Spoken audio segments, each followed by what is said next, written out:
Universe of facts. हर तारा जो आसमान में चमकता है एक दिन बुझ जाता है, लेकिन जब कोई तारा मरता है तो उसकी मौत शांत नहीं होती। वो विस्फोटक, सुंदर और कभी-कभी भयावह होती है। आइए समझते हैं कि तारे की मौत कैसे होती है और उसके बाद क्या बचता है। तारे का जीवन जन्म से लेकर अंत तक। एक तारा गैस और धूल के बादल से जन्म लेता है, जिसे नेब्यूला कहते हैं। गुरुत्वाकर्षण इन बादलों को सिकोड़ता है और बीच में हाइड्रोजन जलने लगता है। ये नाभिकीय संलयन है। यही संलयन ऊर्जा पैदा करता है जो तारे को चमकाता है। यह अवस्था लाखों या अरबों साल तक चलती है। ईंधन का खत्म होना, मौत की शुरुआत। जब तारा अपने हाइड्रोजन का अधिकांश हिस्सा जला चुका होता है तो उसके अंदर का संतुलन टूटने लगता है। अब गुरुत्व उसे अंदर खींचता है और तापमान इतना बढ़ जाता है कि हीलियम, कार्बन और ऑक्सीजन जैसे तत्व बनने लगते हैं। ये तारे की आखिरी सांसें हैं। छोटे तारे सफेद बौने में बदलते हैं। अगर तारा सूरज जितना छोटा है तो वो धीरे धीरे अपनी बाहरी परतें उड़ा देता है। उसके केंद्र में एक गर्म घना कोर बचता है।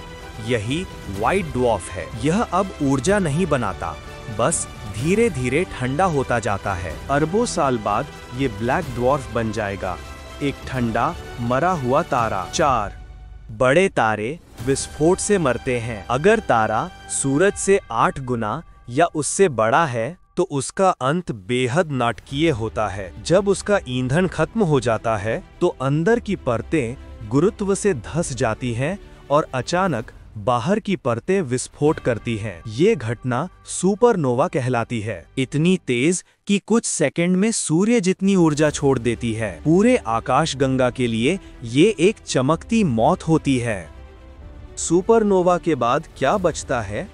इस विस्फोट के बाद 2 चीजें हो सकती हैं। अगर तारा मध्यम आकार का था तो उसका कोर न्यूट्रॉन स्टार बनता है। एक चम्मच जितना पदार्थ लाखों टन वजन का होता है। लेकिन अगर तारा बहुत बड़ा था तो गुरुत्व उसे पूरी तरह कुचल देता है और ब्लैक होल बन जाता है, एक ऐसी जगह जहां से रोशनी भी वापस नहीं लौट सकती। सुपरनोवा का महत्व।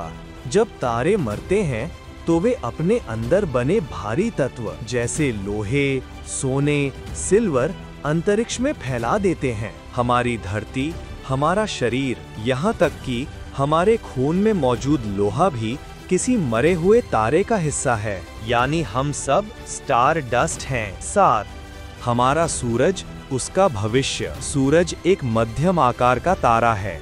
ये अभी लगभग आधे जीवन पर है। 5 अरब साल बाद ये रेड जायंट बनकर फैल जाएगा, बुध और शुक्र को निगल लेगा और धरती को जला देगा। फिर ये अपनी परतें खो देगा और व्हाइट ड्वार्फ में बदल जाएगा। मौत में भी सृजन।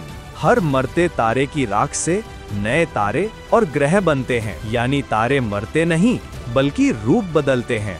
उनकी मौत ही नए जीवन की शुरुआत होती है। 9 ब्रह्मांड की निरंतरता। तारे जन्म लेते हैं, चमकते हैं, मरते हैं और फिर उनके अंश नए तारे बन जाते हैं। ये अनंत चक्र ब्रह्मांड को जीवित रखता है। जब तारे मरते हैं तो वे केवल बुझते नहीं, वे पूरी आकाशगंगा को नया जीवन देते हैं। उनकी मृत्यु ही ब्रह्मांड का पुनर्जन्म है। इसलिए अगली बार जब आप आसमान देखें तो याद रखें, हर चमकता सितारा एक दिन आप जैसा बन जाएगा और आप पहले से ही एक मरे हुए तारे की रचना हैं।